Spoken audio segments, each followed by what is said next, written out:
شهر رمضان الذي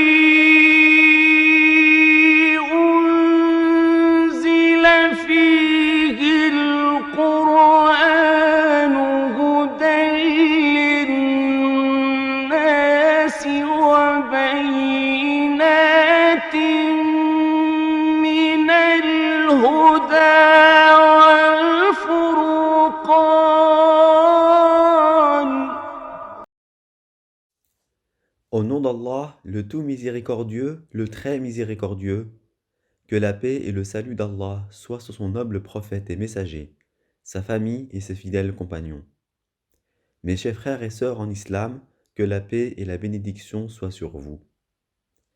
Le sujet que nous allons aborder dans ce discours est celui de la bonne parole. Cette belle parole en question provient bien évidemment du bienfait de la langue. Comme le dit Allah le Très-Haut dans la sourate Al-Balad, la cité, au versets 8 et 9. Ne lui avons-nous pas assigné 2 yeux et une langue et 2 lèvres? Nous devons comprendre et étudier les bienfaits qu'Allah nous a accordés. Par conséquent, il est de notre devoir d'utiliser cette faculté accordée par notre Seigneur pour des choses utiles et bonnes, telles que la science ou la réconciliation, et non pour le mal et la perversité. Allah dit dans le sens de ces versets dans la sourate Les Femmes, au verset 114. Il n'y a rien de bon dans la plus grande partie de leurs conversations secrètes, sauf l'un d'eux ordonne une charité, une bonne action ou une conciliation entre les gens. Toutes ces actions proviennent de la langue. En effet, c'est grâce à la langue que le musulman peut conseiller un tel à faire telle ou telle action, dans le but d'accomplir de bonnes œuvres. Ceci est illustré dans la sourate Ibrahim au verset 24, où Allah subhanahu wa ta'ala dit: N'as-tu pas vu comment Allah propose en parabole une bonne parole pareille à un bel arbre, dont la racine est ferme et la ramure s'élançant dans le ciel? Quand le musulman prononce une bonne parole, il peut se rapprocher de son Seigneur dans son adoration. Comme l'évocation suivante, La ilaha illallah, il n'y a pas d'autre divinité en dehors d'Allah.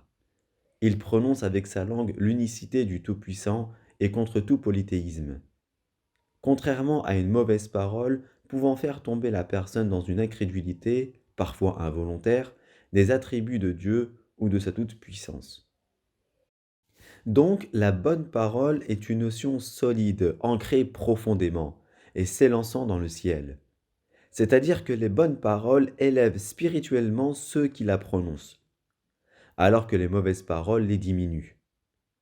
Il existe une divergence concernant la nature et la définition de ces belles paroles entre les savants. Certains considèrent comme étant les évocations, comme La ilaha illallah ou Subhanallah ou Alhamdulillah.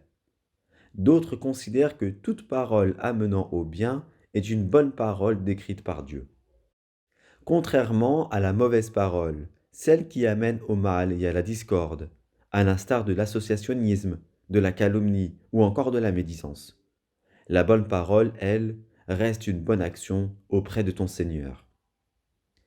Cher frère en islam, fais donc attention à ta langue, qui est un bienfait provenant de ton Seigneur, et que tu dois l'utiliser dans le bien, dans la réconciliation, le bon conseil et qui ne divise pas les autres.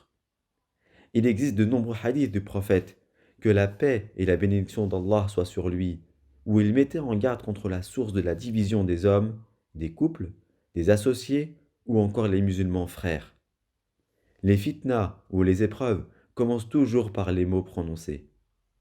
Il faut donc que l'on fasse attention à nos langues et les utiliser uniquement dans le bien et la réconciliation. Qu'Allah vous comble de bénédictions et que ces paroles nous soient bénéfiques pour une pratique vertueuse. Et notre dernière invocation est Louange à Allah, Seigneur des univers.